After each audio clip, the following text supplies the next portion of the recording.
இந்த கேழ்வரகு நீரிழிவு நோயாளிகளுடைய ரத்தத்தில் இருக்கக்கூடிய சர்க்கரையினுடைய அளவை கட்டுப்படுத்த உதவுகிறது. அதாவது சுகர் பேஷண்டோடைய பிளட்ல சுகர் அளவை பார்த்தீங்கன்னா கண்ட்ரோலாக வைக்கிறதுக்கு இந்த கேழ்வரகு ரொம்பவே உதவிகரமாக இருக்கும். எனவே சர்க்கரை நோயாளிகள்லாம் பார்த்தீங்கன்னா கேழ்வரகு உணவுல அதிகம் சேர்த்துக் கொள்வது நல்லது. இது மருத்துவ ஆய்வுகள் மூலமாகவே கூறப்பட்டிருக்கு. கேழ்வரகுல லெசித்தின் மற்றும் மெத்தியோனைன் போன்ற அமினோ அமிலங்கள் இருக்கிறதால கல்லீரலில் இருக்கக்கூடிய அதிகப்படியான கொழுப்பை வெளியேற்றி கொழுப்போடைய அளவை குறைக்கிறதுக்கு கேழ்வரகு ரொம்பவே உதவிகரமாக இருக்கும். ஸோ அந்த வகையில் நீங்க கேழ்வரகு எடுத்துக்கலாம். ரத்த சோகை உள்ளவர்களா நீங்க ஹீமோகுளோபினுடைய அளவு குறைவாக இருக்கிறவங்களுக்கு தான் ரத்த சோகை ஏற்படும்.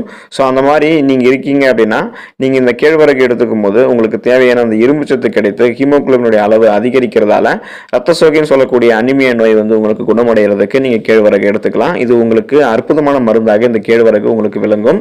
செரிமானத்திற்கு உதவும் கேழ்வரகுங்க மக்களே. பாலூட்டக்கூடிய தாய்மார்கள் எல்லாம் இந்த கேழ்வரகு சாப்பிட்டு வந்தாங்க அப்படின்னா பால் சுரப்பு உங்களுக்கு அதிகரிக்க ஆரம்பிக்கும்.